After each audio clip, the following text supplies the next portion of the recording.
and speak with one of our attorneys. The call is confidential and free. This is Scott Kaplan and Crew Tonight. The very best from today's Scott Kaplan and Crew show on the mightier 1090 AM ESPN Radio. SoCal Sports Talk. Here's Scott Kaplan, Alex Padilla, and John Browner. Hey, great friends. What's happening? This is Kaplan and Crew, Monday afternoon. If you're listening on radio anywhere in Southern California, glad you guys are out there still getting on the air with us every day. Matter of fact, this weekend I had two different kind of experiences. One, I was in a bar up in Leucadia called the Leucadian, and I met some friends there for a quick stop by, say hello. And this gentleman came up to me and he said, "Bro, love you guys. Listen every day." I said, "Oh, really? Hey, appreciate that, man. Thanks." On radio? Yeah, on radio. Been listening for years. Still listen on radio.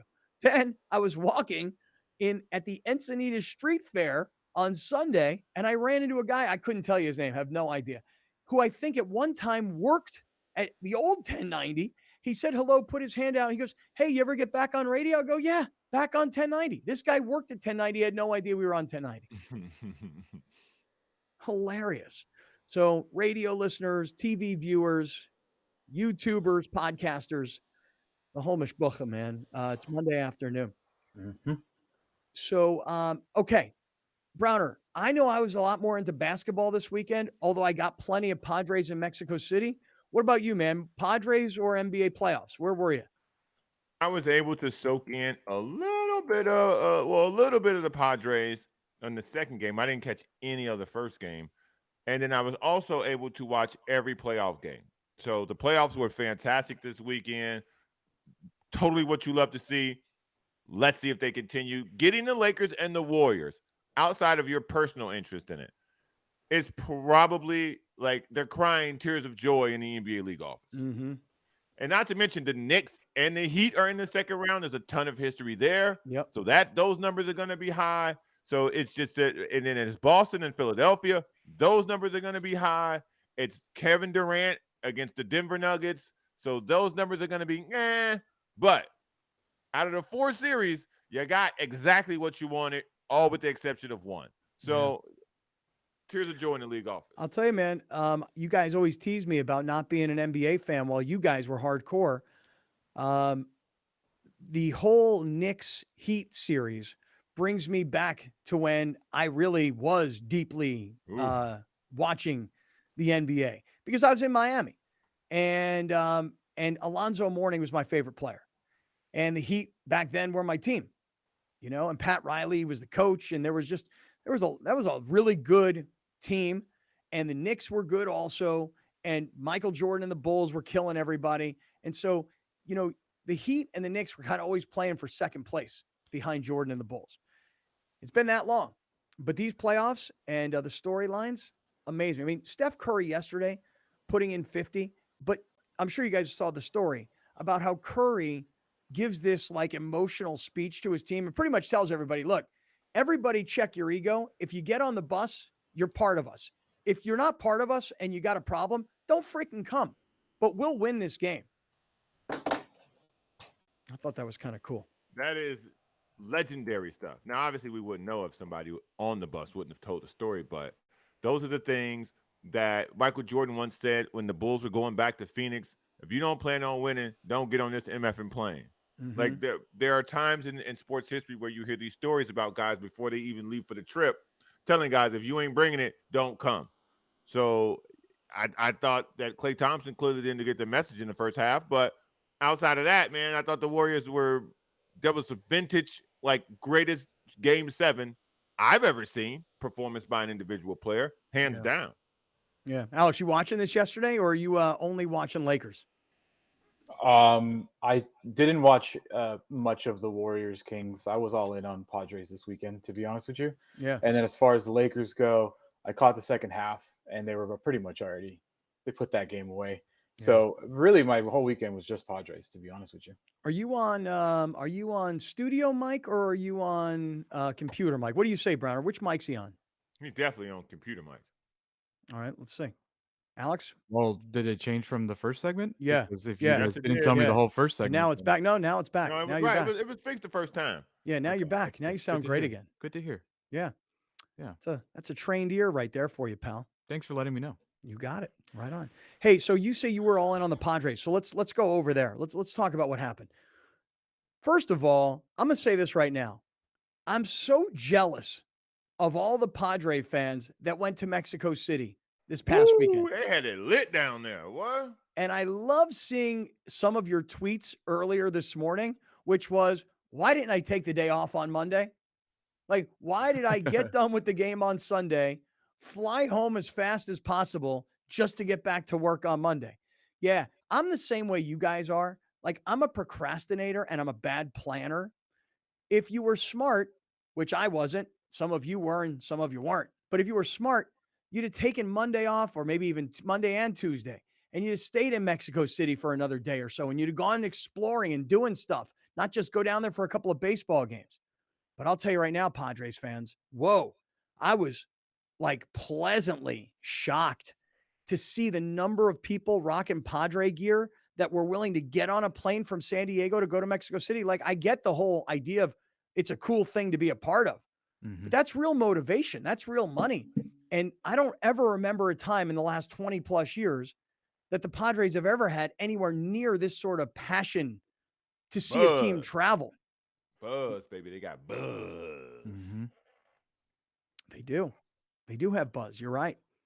And it's everybody, man. Everybody's on that bandwagon. Alex, I saw a bunch of videos this weekend. I saw Canelo Alvarez getting ready for a fight this upcoming Saturday. He's all in on the Padres. I saw like Russell Wilson and his kid are like Padres uniforms for like Little League or something. All right, here, wait, Alex, what are we looking at here? Here's this picture. You sent it to me. Yeah. I don't follow Corny Wilson. You do. Well, no, somebody sent it to us. Somebody sent this to us, I think on Twitter or on Facebook. It's Russell Wilson and his kid, and they're in his car, and it looks like they're dressed for like Little League, and they're wearing the Padres gear. Yeah. And then I saw another one where, like, did you guys see that video of like Russell Wilson with this giant like snake at his house for like a kid's birthday, and he's rocking all this Padre gear? No. Yeah. You should look that up. Anyway, Canelo Alvarez. What did Canelo say this weekend? Los Padres, equipo de San Diego, su equipo de Baja. Y ahora los Padres, equipo de México de por vida. ¡Vamos, Padres! Yeah, I mean, for those of you that need me, Padres. Yeah, for those of you that need me to interpret that, Browner, did you get that, or you need me to tell you what he said? I need you to tell me what your one-time close friend said to me. He said the Padres are the team of San Diego, they're the team of Baja, and now they're the team of Mexico. You know? I mean, I think that's what he said. Is that what he said? That's what I play it again. Los Padres, equipo de San Diego, Team of San Diego, su equipo de Baja. Team of Baja. Y ahora los Padres, equipo de México de por vida. ¡Vamos, Padres! Team of Mexico. Yeah. But Team of Mexico for life. Oh, para life. Por vida. Oh, Por vida, life. sí. Por vida. For life. I don't know if you guys have taken an old gander at Saturday night. If you want to talk about being a sports fan, the kind of day where you just want to sit on a couch with about 5 TVs in front of you. There is a UFC. This is this past Saturday or this upcoming? It's coming Saturday? up. Okay. You have UFC, which is a very big pay-per-view fight for them. You have Canelo fighting Saturday night. You have the Dodgers and the Padres playing Saturday night. And you have Lakers Warriors Game 3 Saturday night. Let me throw you one just to add on, just a little sugar on top. Hold on. High school sport something. You know, Alex, I think that you're intentionally being mean-spirited. There's a local kid who plays for somewhere, and they play Saturday night. You know, I can't help the fact that I'm a father of a college athlete who follows other kids that are college athletes that I watched grow up, or I knew of their reputation while they were high school stars in San Diego, Orange County, or LA. Sure. I enjoy, as a sports fan, I enjoy watching kids go through the whole system and becoming pros or becoming big stars in college. And I, on occasion, like to share those feelings. So what is On happening occasion. Saturday night? You on the other hand, occasion. you on the other hand, let's just be clear about this. Yes. And I say this with peace. Oh. You're a hater. Yeah. Yeah, that's true. Yeah, for sure. It's not for debate. Yeah. I mean, but I don't think I am alone in my sentiment when we're talking about the events I just listed. But please enlighten us with your event that's happening. Canelo Alvarez, UFC, Padres Dodgers, Lakers Warriors. And I said, and I'll throw a little sprinkle of sugar on top for the Saturday afternoon for you in terms of being a sports fan. Another major sporting event. Yeah, that's a huge one. Want to take a guess, Brown? No. What you got? A little Kentucky Derby action for you. Oh boy, that's a huge one. Yeah. And I wasn't going into high school football and guys transferring in the portal. Yeah. I wasn't doing that. Well, I'm sure if we're talking about high school, you've done that plenty last week too. So I was interested in the quarterback from Notre Dame transferring to Alabama. That's big time. Don't act like this is coming out of nowhere from us. Right. You guys are haters. That's a very good point. Also, if we are talking about high school kids, I think what they're concerned about, probably the majority of them, isn't it prom season? Oh, dude, my daughter got a prom coming up. And well, you say how old's your daughter? She's a junior. Oh, okay, yeah. And she's taking Nick the Stick. Again, bro. You don't want to be saying your daughter's going with some guy named Stick. His name's Nick. I call him Nick the Stick because he's tall and skinny. Okay, all right. You're not listening. All right, keep it up. He's listening. He just doesn't get it. Okay. Why? What's wrong with the stick? Oh boy, could be an innuendo.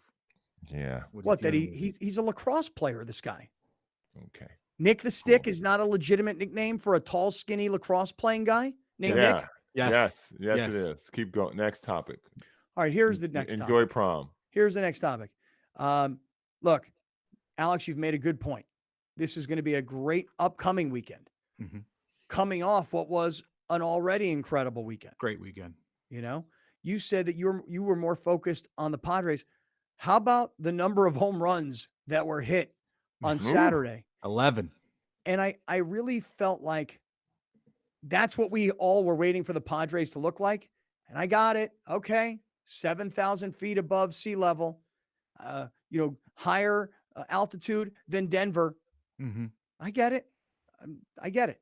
But it was still exciting, wasn't it? And it's also like, it was very evident by pitchers' reactions of their confusion of what was happening. Because a lot of those home runs, more specifically yesterday, you're like, that's a pop-up pretty much anywhere else. Like that, and Yu Darvish just looked, I think he even threw his hands up after the second one in the first inning or the second inning. He was like, the hell, man? And then he figured it out. But yeah, Saturday was ridiculous because yesterday in the broadcast, they were talking, you could feel the humidity in the air. You could feel the air being thicker. So there wasn't a lot of runs as compared to Saturday. Do you know the over-under yesterday was 20.5? Oh, that's funny. 20.5. Saturday was 15, by the way. So they bumped it up 5 because they all panicked for what they saw on Saturday. And yesterday, of course, what was the final score? 6-3 or something? Yeah, went under. So, yeah. But you know what was kind of cool, though, is watching watching the Padres players embrace Mexico and watching the fans down there, because not everybody flew from San Diego down there. You know, there were plenty of people that are from down there that are now were there. Yeah, they were there. Now they're Padres fans. So, I mean, to see the Padres with the sombrero and the city colors, which I know, by the way, do you guys like those city uniforms? No. I do. No, everybody else hates it. I do not. They could have done so many other things with the basic colors that they have here in San Diego. No, man, no. Yeah, but you got the home run sombrero, you got the luchador masks, and then the victory piñatas. I mean, come on, victory piñatas should be every game, as long as you have a winning record. You know, you don't want to be victory piñataing and you're 30-90. Facts. Yeah. But yesterday, dude, they were celebrating with Tecate Rojas, not lights. And dude, I honestly, it felt like this is a joke, so don't yell at me on social media. It looked like Manny Machado was hungover yesterday. They had so much fun Saturday night. It wouldn't be the first time he did that. Homeboy struck out 4 times, so great weekend, dude. I just think it was so much fun, and I cannot even imagine playing in that stadium 81 games out of the year. The artificial turf creates insane bounces in the outfield. Like one ball literally bounced over Trent Grisham's head. He's literally ready for it, and the ball just bounces over him. Any pop-up is a home run. Browner could have thrown his bat. You know how it landed right above first base? Like that thing would have gone to right field home run against Heath Bell. I'm going to tell y'all this about what I saw from the stadium. The part of the second game I saw. I loved it. You need action. Baseball needs action. If the outfield is now rubber and the ball's bouncing like that, let's have some fun. Let's have some fun. Sometimes it'll bite you. Sometimes it'll help you. I enjoyed it. I like a little wackiness with my feel. Tradition's great. Playing there looked to be very fun. The atmosphere looked great. I don't know if you could replicate that 81 times, but the fact that they were able to do that and have it turn out the way they did, I thought it was great. Saturday was the fourth inning. They go into the fourth inning. It's already 5-2. The Giants drop 6 runs in the fourth inning with 2-3-run home runs, something like that. And then the Padres come back and they score 5 runs in the fourth inning. I was like, you know what? It actually crossed my mind. And this is going to sound like an old man, but I was like, maybe this should be spring training games. Because this is getting a little out of hand. Don't we like a 6-run inning, half inning, followed by a 5-run half inning? It's just homer after homer after homer. I did too. Literally, Soto homered in the fourth. Bogarts homered in the fourth. Tatis homered in the fifth. Machado homered in the fifth. It was just like bang, bang, bang. But I like it. Maybe this is what Tatis needed. Maybe this is what Soto needed. Maybe, or until Manny got drunk and messed up the second day, this is what Manny needed. They needed some life in their bat. Altitude in their lungs. Yeah, artificially created, whatever it was. But you know what? But you know what though, Browner? But wait a second. I think you're onto something here. Maybe it's not just the altitude and the home runs. Maybe it's the masks and the sombreros and the piñatas and the dancing and the fun and the love affair with the fans, both from Mexico and who came down from San Diego. I mean, maybe the party, maybe the tour, maybe the love that they received and the camaraderie that they had. Maybe all of those things are what they needed. Yeah. And by the way, as they come home tonight against Cincinnati, and Tatis makes his home debut, right? Yep. Yes, he does. I mean, first time since this will be his first game at Petco Park since September 26th, 2021. That is 582 days since he stepped foot officially in a batter's box at Petco Park. And here's what's going to happen, just so we're all clear. When he takes to the batter's box tonight and he's announced, the Petco crowd is going to stand on its feet and show him love. I wonder, you guys, let me ask you guys this. Will he get a pitch clock violation because of the standing ovation? I'm going to say no. They better not. I'm going to say no, but here's the thing. Once the crowd shows him the love, the San Diego fans will be nationally criticized for that. Oh, yeah. Because they'll show it tonight on SportsCenter. Hey, here's Fernando Tatis, his first at bat in Petco Park in 500 plus days, 2021, et cetera. And they're going to show it like that. And fan bases all around the country are going to go, look at those cheesy San Diego fans rooting on their steroid taking cheater. So just be prepared, Padre fans, because you're going to root for the guy and every other fan base is going to criticize you for doing that. We just want everybody to be clear.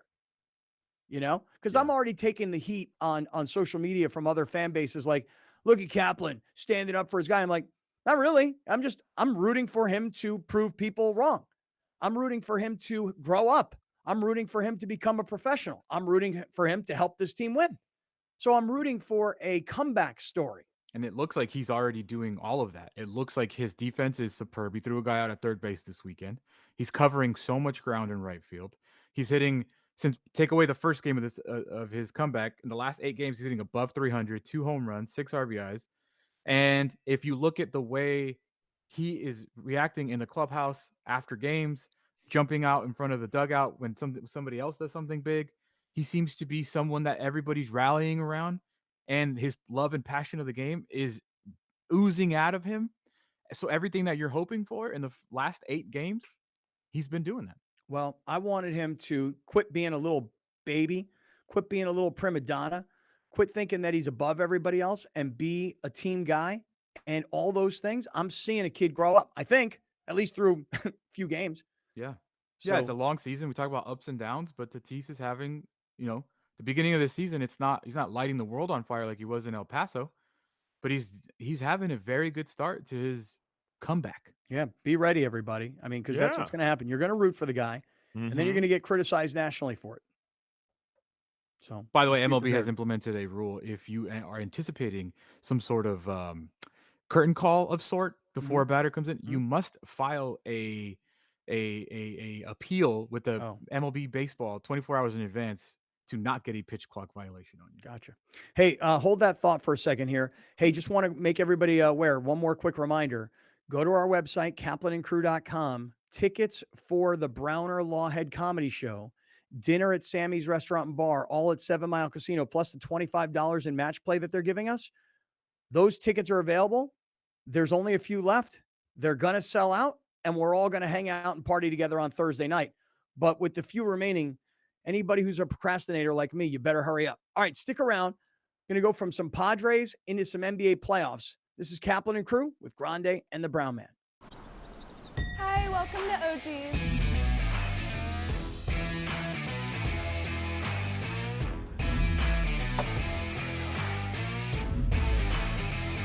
Touching down this football season at OG's has never looked better.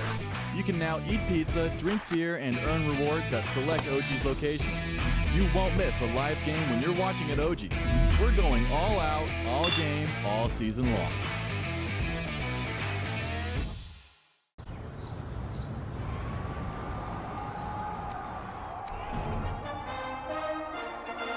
From New York City comes America's longest running and most popular rugby show. The biggest names in Major League Rugby, MLR highlights, and big match previews. Rugby Wrap-Up presents MLR Weekly, made in New York City. Kaplan and Crew Tonight is brought to you by OG Sports Brewhouse Pizza, where you can eat pizza, drink beer, and earn rewards.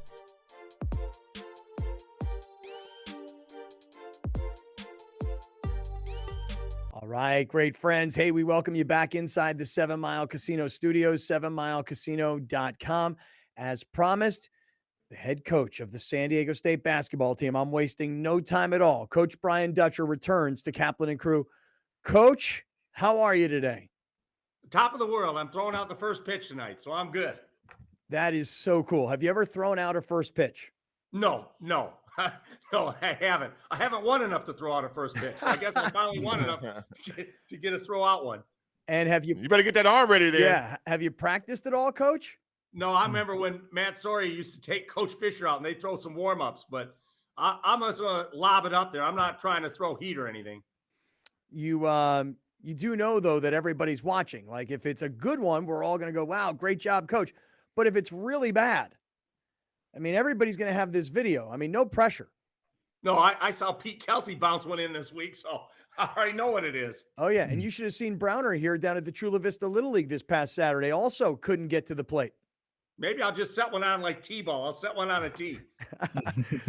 Coach, the obvious place to start is huge congratulations to you, your players, the program, San Diego State as an institution, all the players that came before this group that contributed to the growth of the program.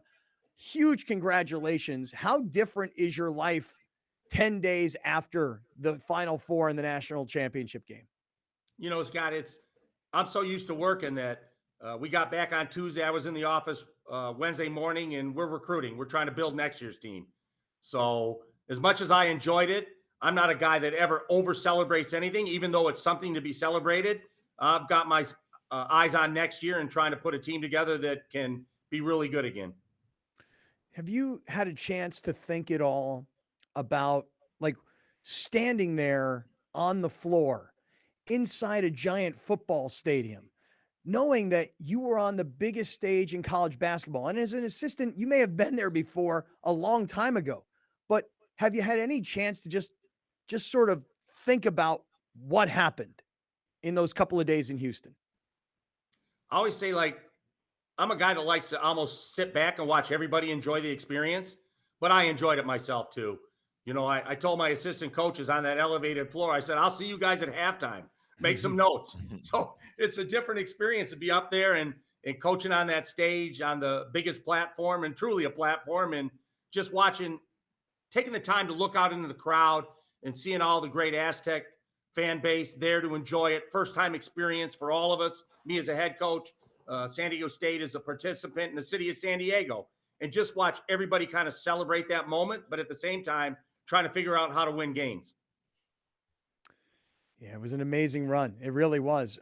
Coach, just I'd love to hear what you were thinking when Butler hit the shot that moved San Diego State from the Final Four to the championship game. Could you just go back to what was going on prior to that? Because everybody talked about there's still a timeout. Will he take it? Jim Nantz made mention on national TV. He doesn't have his shooters on the floor. Could you just go back to that sequence and what you were doing? Yeah, it was like the possession before. We were down 3 and brought it up the floor, and I took a timeout. And I wanted to set up a play to try to get a 3 out of a sideline out of bounds. And if we didn't have the 3, throw it to Jaden Ledee and let him go one-on-one because he just scored one-on-one. And then we scored that basket. I took another timeout, and I looked at the time difference on the clock, and I felt even if they shot the ball, we'd have enough time to get down the length of the floor. And I told him at that time, we are not taking a timeout. And I said, we don't have shooters on the floor. I have 3 bigs on the floor. So cause a miss, get the rebound, get it to Lamont, make sure they're not doubling back trying to intercept that pass. And then you 3 bigs run to the rim, because if he misses, we'll have 3 bigs in to tip it in. And then Micah Parrish, you find space in case he needs to kick for a 3. And so I kind of had a thought in my mind what I wanted to do. But obviously players make the plays in March. Lamont made a magnificent play. They cut him off. He kind of crossed over, came back, and shot a beautiful pull-up jump shot to make me look good as a coach and us look good as a team. Coach, what made this team different from the other 2 teams that you got to the Sweet 16?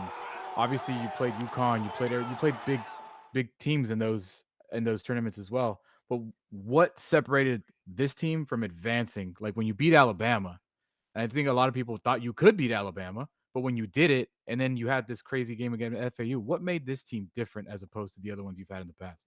Yeah, this is the greatest team in Aztec history because of how far they went and what they did. I'm not sure it's the best team. So there's a difference. I mean, that Kawhi Leonard team with Malcolm Thomas, Billy White, DJ Gay, that was a team capable of winning a national championship. The X-Thames team with Poe Lee and J.J. O'Brien, Josh Davis, Skylar Spencer, that was a really good team too. But sometimes it's just the path lays out. You win games. And I'm just thinking back, like the other 5 seed was St. Mary's. They played UConn in the second round. What if we're that 5 seed and we play UConn in the second round and get beat? And we're talking about, hey, great, Dutcher got his first tournament win. But it just laid out for us where the path wasn't easy, but we took advantage of the path we had. Coach, you have had the governor of California tweet about you, the vice president tweet about you, and you've got you guys had the city on fire for the program. How has that changed anything that you're doing going forward, and has it opened the door for the recruiting process to become a little bit bigger and a little bit better? This is the talk we had back when we had Kawhi Leonard, Malcolm Thomas, Billy White. We won at such a level, they said, well, boy, you're really going to be able to go out and get some players now. We have players that just went to the national championship game.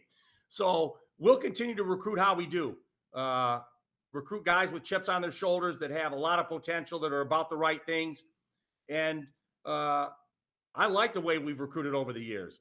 So we'll continue to do what we do. Maybe it put us in front of a different kid or 2. But for the most part, we've got good enough players in this program to win in any conference and at any level. Talking to Coach Brian Dutcher this afternoon. It's Kaplan and Crew, and Coach Dutcher is with us. We're still talking about this San Diego State run. And, Coach, I was telling the guys, we're not going to stop.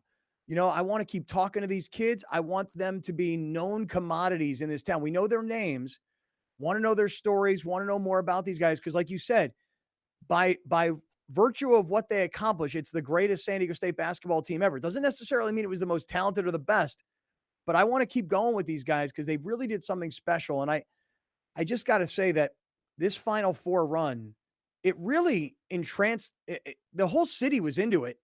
Like I've never seen anything like it before. And when Butler hit that shot, coach, that is like one of the top 5 moments in the history of San Diego sports. Does everybody have a grasp on that quite yet?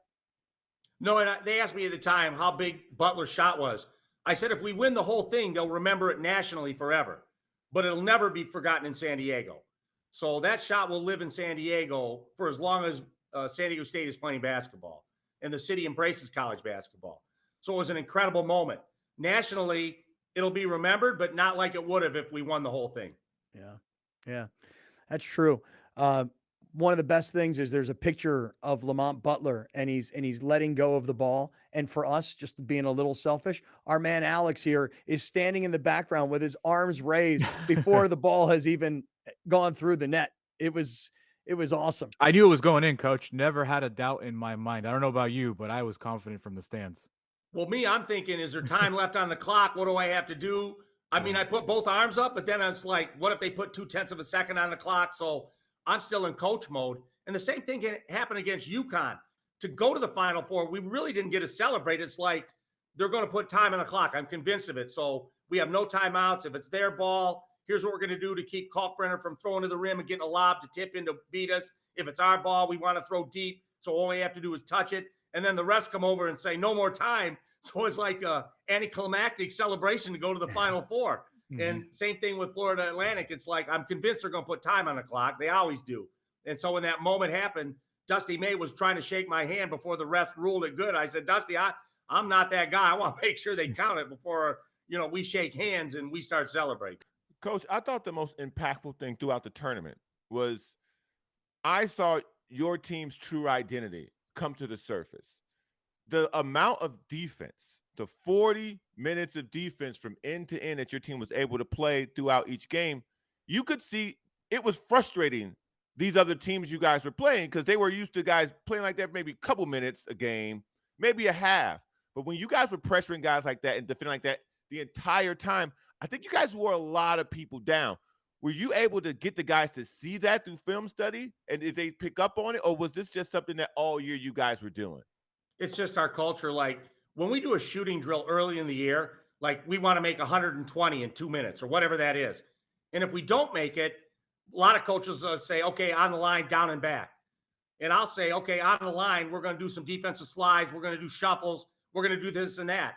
Because I tell them there's games where as open as we are, the ball's not going to go in. How are we going to win those games? When we're wide open, it's a great shot. It doesn't go in. Those are the games we're going to win with our defense. So it's just a mindset. It's a culture that we're going to be defense first. And as open as we are, sometimes the ball does not go in. And we're one of a handful of teams that are going to win games when the ball doesn't go in. See, going into this tournament, Coach, and you know this well, but the country learned about it. Going into the tournament, you were 0-3 in the NCAA tournament as a head coach at San Diego State. Now you're 5-4. Going over 500. That's not very good. Well, hey, it's better than being under 500. It's better than being 0-3.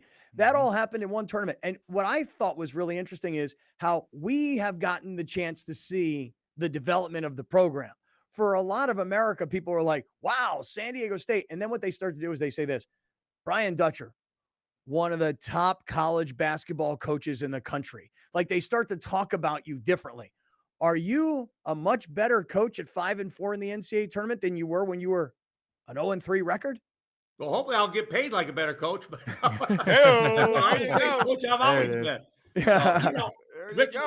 Richard, our sports information director, I asked Richard because I didn't know. I said, how many NCAA tournament games have I been on the bench? Not head coach, been on the bench. I think it was like 56 NCAA tournament games. So I just say now I'm 63. I know a lot more at 63 than I knew at 53, than I knew at 43, than I knew at 33.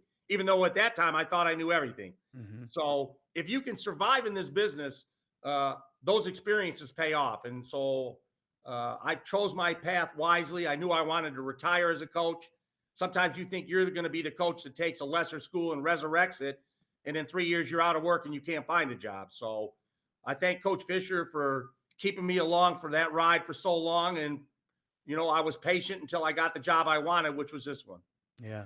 I want to ask a very open-ended question to you, Coach, and it maybe has to do with pay, Maybe it has to do with assistants. Maybe it has to do with conference. What is the future of this program now? Obviously the rumors of Pac-12, Big 12 realignment. Assistant coaches could get poached when you make a national championship run. We all know which players are coming and which players are leaving. What is the future of this program? We've been in the Mountain West my whole time here, and I always say we're a high major program in a non-Power 5 conference. I'm trying to paint us like Gonzaga. Gonzaga's in the WCC, but they're looked at as a high major program. I think the West Coast always believed that San Diego State plays high major basketball, but now the nation's kind of been made aware of that. So I think it's upped our branding in the nation. West Coast, it's always been good. So if we make a conference move, I'm not stressed over it. I know we're a good enough program to survive wherever we end up. And whether it's in the Mountain West, we'll continue to have a high major program in the Mountain West. If we're in the Pac-12 or Big 12, our intention is just to compete at the highest level in those conferences. So those all happen at a level beyond me.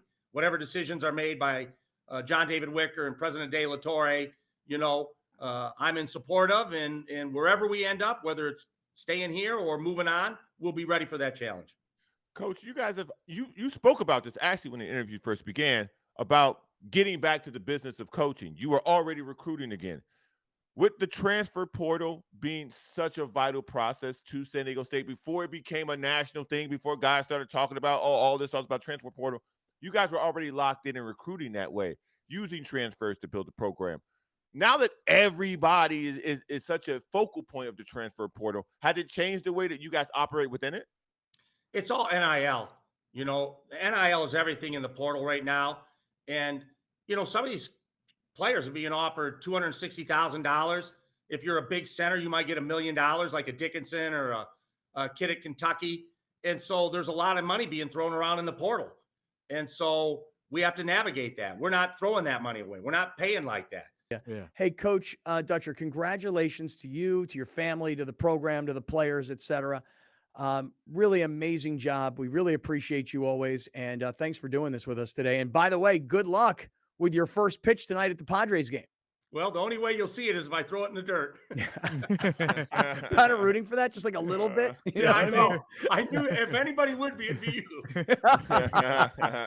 Hey, Coach, we appreciate you. Thank you so much, and congrats. Thanks for having me, guys. Kaplan and Crew Tonight is brought to you by OG Sports Brewhouse Pizza, where you can eat pizza, drink beer, and earn rewards.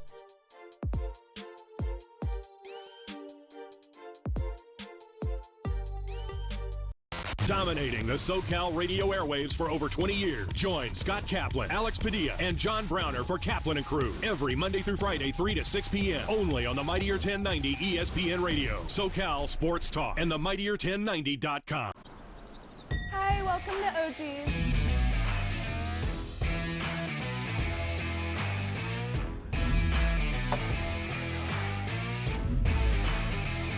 Touching down this football season at OG's has never looked better.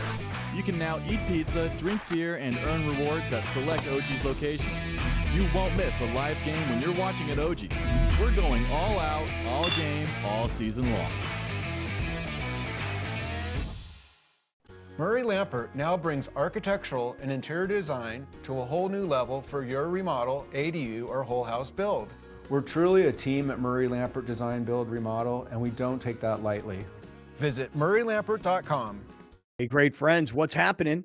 Monday afternoon, Kaplan and Crew on the radio, on television, YouTube, audio podcast, every social media platform. Like I always say, man, we're the easiest people to find on the planet. We're in the 7 Mile Casino studios. The website is 7milecasino.com.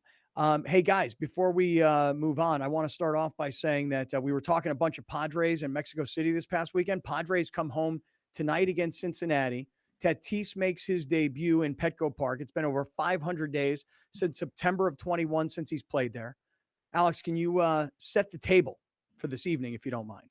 Yes, of course. Tonight, our favorite, Blake Snell, 0-4 on the season versus the Reds. The Reds are 12-16 on the year, but they have won 5 of their last 6 games. A guy named Luke Weaver pitching tonight with a 7.71 ERA. The Padres, 0-5 when Blake Snell starts games this year. But they are favored tonight. Don't be fooled by a guy with a 7 ERA when they play the Padres, because apparently those guys have had success this year. So the old Padres. Yeah. This is don't. post Mexico Padres. Season starts now. Okay. All It's right, May, well. May 1st. Slow starts are now gone. Now we start judging. Will there right? be people wearing sombreros at the game now because of this? I don't know, but that would be. I mean, if you're the Padres and you're smart, and I think they are, you put that in your merch shop immediately. Because I don't want this to turn into the swag chain, because those hats you won't be able to see around people at the game. That's going to cause a problem. No, but anything that was successful about the Mexico trip that you want to memorialize and make it seem like you were there, even if you weren't there, because you had so much fun just watching it this weekend. Right. If I were the Padres, I would be just loading up the merch shop with, I don't know, phrases in Espanol or, like concert T-shirts, like Padres versus Giants, Mexico City, April 29th and 30th, or whatever the dates were. Los Padres. See, that's what I would be doing. Yeah. I'd be trying to take advantage of all that. I'll let you know. I'm going tomorrow. Not going tonight. I'm going tomorrow. I'm thinking I'm going to go on Saturday. I haven't told my son yet, but my son's coming home from college for the summer, and he's coming home on Saturday the 6th, and like the first thing he's talking about is, Dad, I got to go to a Padres game. Bless you. Uh-oh. Thank you, sir. You better warm them tickets up then. I know. Will he be sitting behind home plate? No, not this game. Not this Dodger game on Saturday. No, sir. All right. No, sir. You find yourself down there in bigger games, so I just figured, your son's coming home. You will find your way behind the plate. It's not a bad idea. I should go behind home plate on Saturday night just to kind of do it Relive again. the moment. Yeah, relive the moment. Yeah. Hey, just quickly before we move on. So on Friday night, guess who I went out with? Had a little bit of fun with. Friday? You told us. I did, didn't I? Last week you told us. Yeah, I told you guys. I don't know if Browner would remember, which clearly he does not. That's okay. Linda Welby, what are you doing? That's right. Linda Welby. Went out with Linda. I wouldn't on Friday remember. night. I went out with Linda and her husband, Austin, and some other friends of ours. And man, I haven't seen Linda in a couple months maybe. So much fun, man. We had so much fun. But it always cracks me up when some dude walks up to me in a place. Hey, man, how you doing? Great friends. What's going on? We hug it out. He's like, hey, is this your girlfriend? I'm like, no, this is Linda Welby. And then as soon as that person finds out that it's Linda and me, that person, generally a dude, stops talking to me, has no interest in me any longer, and wants to zone in on Linda Welby. Oh, I thought the natural question, where's BR? That was not the question. True. That was not the question. But a lot of people, like I said, came up on, because we were at a place called The Sound, which is a new music venue at the Del Mar Fairgrounds. Have you guys heard about this yet at all or no? Yeah, you told us on Friday. Yeah, we heard it from you. They took the off-track betting location, and they handed it over to the Belly Up, and then they turned it into a concert venue. And for me, it's a crack up, because I used to go in that place years ago just to bet races outside of San Diego, because Del Mar wasn't open, so it could have been Santa Anita, it could have been around the country. And not like I was like some degenerate gambler per se, but I was there kind of hanging out because they had the kind of a fancy lunch place upstairs, which wasn't fancy at all, just compared to the downstairs where it was a little seedier, And I couldn't believe how they turned this place into an incredible music venue. You guys should look at the schedule, because you should go check out a show there. So how was it? How was the great. sound? How was the venue? Yeah, were you surprised by anything? Were you let down by anything? The band is called Yachtly Rock, and they're kind of like a Yachtly Crew, and they're kind of like a boy band of like cover bands. Everybody's wearing like the same captain's hat, captain's gear, and then they take off their sport jackets and they're all wearing like, first mate. It was like a boy band of yacht rock songs. I meant the venue. So the venue was awesome. The band was okay. Okay. That's my concern. Should I go watch Kevin Hart there or not? Oh, really? Correct. Kevin Hart's there? Yes. When is that? During the summer series of concerts for the Del Mar County Fair. Oh, wow. Hey, King. Yeah. Who you know I up love in there? Kevin Hart. I don't know, man. I got to figure something out. Who's running? Well, listen, what are you doing? You told us who's running the thing last week. What are you talking about? You got to figure something out. Shout out to my people from the Belly Up. What up? Right. Why are you trying to play coy, man? What are you doing? I've been on this show long enough to know. Just listen for a couple of days. I don't know who owns what. Come on. Come on, guy. Come on, guy. Come on, guy. And Alex, while I was out with Linda Welby and her husband Austin, we were out having a nice time on Friday night. I was getting texts from people. Browner's hard to hide in this town. You know what I'm saying? Yeah, you don't I see do. that many. You don't see that many 6'7" brothers come walking into the places. And so he stands Chances out. are he's wearing some sort of Chicago hat too. So Right. He's basically saying Right. or he's wearing his own merch, which makes it even easier. Right. Very easy. Yeah. Yeah. And then people take pictures with Browner, Mhm. and then they text them to me. Mhm. They're like, "Look who I ran into," Mm. and I'm like, "My dogs." That's usually how I reply to those texts. My dogs. The dogs. Is that a good answer, Browner? Sure, that'll work. That'll float. Yeah. That'll Is it float. weird That's when good. people walk up to you and they're like, "Hey, let me take a picture so I can send it to Kaplan"? Like, what are you tattletaling on me? No, it just that happens at the end. That never happens in the beginning. That happens at the end. So I'll conversate with these people, and then they always come over, and then they say, "Hey, let's take a picture or send it to Kaplan." I was like, "All right, yeah, sure, man." What do people tell you when they meet you, Browner? In what way? What do you mean? Is there like a general comment or tone of people that go up to you? I would. Scared? Everyone. No. Everyone's been generally polite. I would say the one thing that I get from everybody is you're way taller than I thought. Well, let me preface. I guess I should have prefaced it by saying what happens with my interactions anytime anybody recognizes me. Grande is normally what I hear, and then they'll be very complimentary of the show and how whatever, this is just a general sense. Like, love the show. It's so good now. I watch you wherever I watch you or wherever I listen to you, right? So that conversation lasts a solid 20 seconds. But every interaction, I would say 95% of interaction that I have about people coming up to me, they all end with, "That Browner though, huh?" That Browner though, huh? That Browner though, man. Like that Browner though, huh? If you just saw that in writing, in a transcript, that Browner though, huh? Like, what would that mean necessarily? Yeah. But the tone says it all. Yeah, it's like, the compliments come your way, but then like what people really think come out at the end. Like, all right, I can see that you're cool and I can talk to you real quick. Let me just tell you, that Browner though, that Browner though, huh? Is that for real? No, People always ask never if you're like doing it, like if this is like some sort of bit. And I'm like, I wish I could tell you that it was, but we are not a scripted any sort of. We're never in a pre-show. Only people meeting knew. like, right, Yeah. Browner, you got to do this. Scott, you got to do this. Right. Al, no. Although Browner says that Thursday night this week, his comedy show down at 7 Mile Casino, I don't know if you heard this earlier, but Browner says he's got it. I don't want to say like scripted and memorized, but like, Browner, you've decided to write this set, huh? Yeah, man. If it bombs, I'll just start ripping people. But I don't think it will. I don't think it will. Right, 15. It's 15 minutes right now. Let's keep it. Let's keep it tight. 15 minutes? Yeah. Yeah. That's Keep fair. it tight. Okay.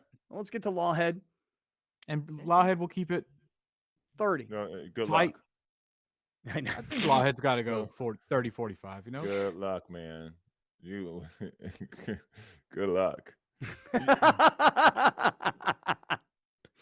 You can't stop Lawhead, huh? No, once he gets no, but he's a professional. He's got so much stuff.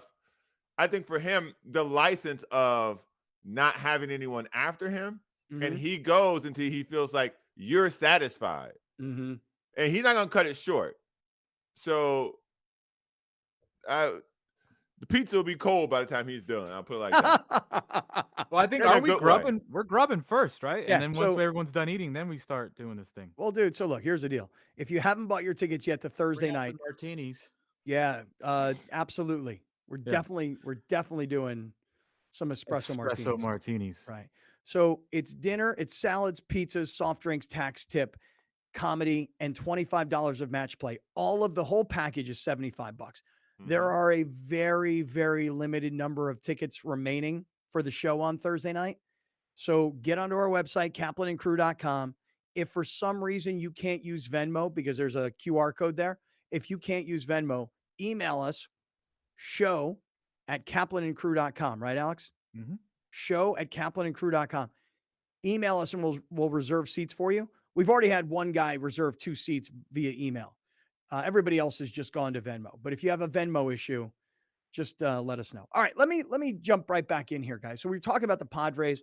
You set up what we have going on tonight, Tatis's return. Let's move over to other things that were happening this weekend, because I watched a lot of the NFL draft on Saturday, and I watched a lot of basketball this weekend. On Saturday, I went back and rewatched the Lakers over the Memphis Grizzlies. I'm not sure anybody has an explanation as to how you go from being a team that is just barely getting by, or really in Game 5 getting blown out in Memphis, to turning around and blowing a team out on your home floor. But 40 points. Didn't need LeBron to be awesome. Didn't need Anthony Davis to score 35 points. Made his impact for sure. Needed somebody else, not named Anthony Davis or LeBron James, to do something. And it didn't have to be spectacular. But D'Angelo Russell, for a guy who kind of is playing for, will he be a future Laker? What kind of money is he really worth? I mean, that was one very clutch offensive performance by D'Angelo Russell. Alex, you're a Laker fan. Yeah. What'd you think? Incredibly surprising at the end result of the score. Not surprising that they won. I was very, pessimistic about their entire chances. I did say they would lose the series. It was very helpful that the Grizzlies couldn't make a single basket. That was nice. I think, didn't they shoot under 30% on the game on Friday? Like, they were terrible. And the Lakers started off hot, and that third quarter, they really just put them away. It was great to see. And listen, man, I am genuinely surprised they won the series. I wish I could tell you, like, Grande Damas was wrong. I thought that the Grizzlies would win. I didn't, just because of what I've seen all season long. But then I even ridiculed the national media, who's like, you don't want to face this team in the playoffs. But if they play like they played on Friday, I don't think anybody really wants to play the way. But if Steph Curry plays the way he played yesterday, nobody wants to play them either. Right. So yeah, it's you're not going to get that for 7 games in any series. But I was pleasantly surprised. And now I use this expression a lot, but I genuinely believe that you are playing with house money. The Lakers winning that series, upsetting the Grizzlies, and now you get to go and play the Warriors, who I thought are going to win, who I picked to win the whole thing.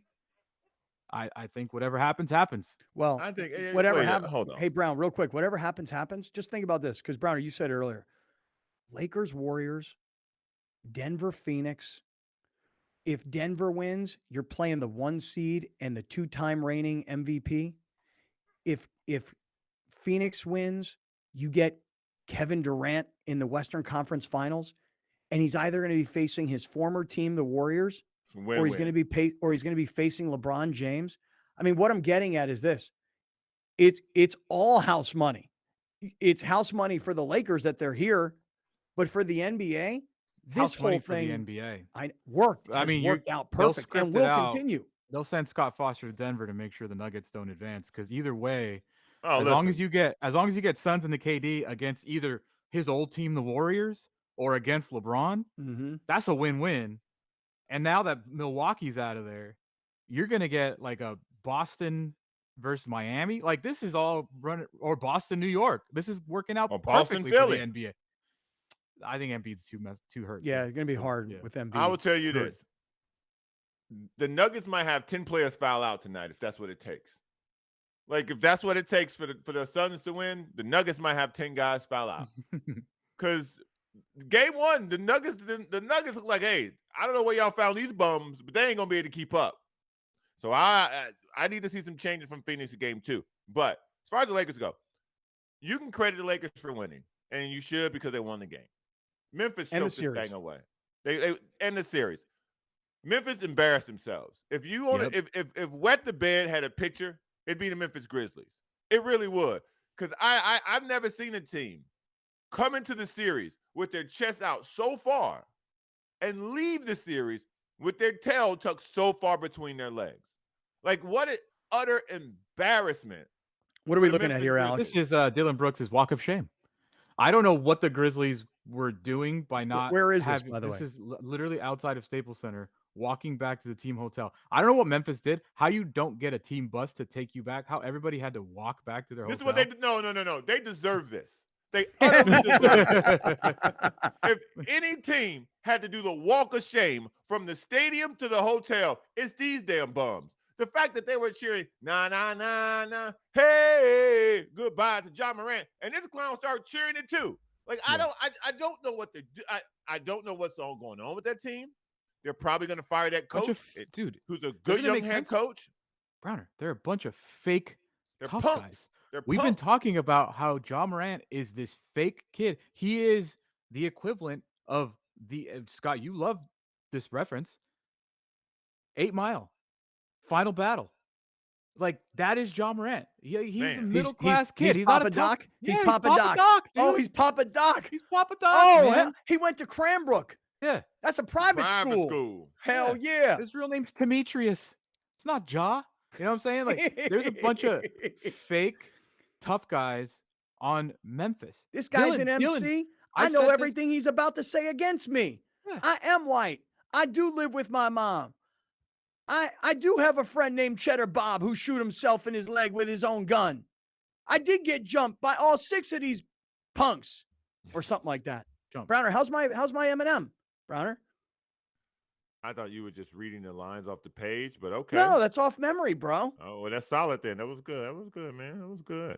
I'm still standing here screaming, F your free world. Yeah, yeah. Everybody from the 313, throw your Put your hands in the air, hands up just and like follow me. me. Yeah, yeah. Well, Ain't no notice, such thing while as this man halfway did not crook. have his hands up. Yes. What was that line, Alex? Ain't no such thing as halfway crook. Hell yeah. Yeah. So yeah, I that think was an Dylan Brooks officially made himself. I said this earlier. He officially made himself the biggest clown, the biggest joke in NBA history. It is hilarious to watch all these dudes that I don't even watch these things, but they've been popping up on my TikTok because I have been literally injecting anything negative Dylan Brooks directly into my veins. So I'm getting all these TikToks of like a Matt Barnes or a Kevin Garnett or whoever that has a podcast now, absolutely roasting and pooping directly on Dylan Brooks's chest. It is the best. It is literally the best thing. That guy came in so tough, won one game against LeBron, called him. I like poking the Bears. I don't respect you till you're 40. And then he did absolutely nothing but crush his team over and over and over and over. And then they lost by 40. To the media. Lost by 40 in the last game. Lost by 40. To not talk to the media after every game, to then portray yourself as after every loss, he didn't talk to the media. And then to say that we are the problem, to making you a villain. My God, it could not have worked out any better for the Los Angeles Lakers in that first round. By the way, I'm tapped off by the walk of shame. I'm a little jealous though about how much TikToks you're watching, and I'm not watching enough TikToks, I don't think. And then this walk of shame. I mean, these are professional NBA superstars worth lots and lots of money, and they're walking the streets of downtown LA with a little bit of security around them. Yeah, I don't know what Memphis is doing. What in the hell? Listen, how you don't get a bus to go from the tunnel to the I don't care if it's across the street. How about like SUVs? All right, Browner, hold that thought because I got to do a spot here and I got to hit this quick. Go ahead. Quick. No, these boneheads, they probably thought it was gangster. Worth the line, Browner. Hey, Brown, you hear Alex here has now officially lost 51 pounds with iThrive? Big Slim. Do I really need to say a whole lot more about our sponsor, iThrive? We need to see an ab. I gotta go lose 50 more to get you abs, bro. At this point, I need to see an ab, bro. All right, look. Still a keg in there. My man has lost 51 pounds. I'll give you a phone number. 858-240-1497. I'll do it again slower. 858-240-1497. Use our website, kaplanandcrew.com. Click on iThrive. You'll learn about iThrive Lean.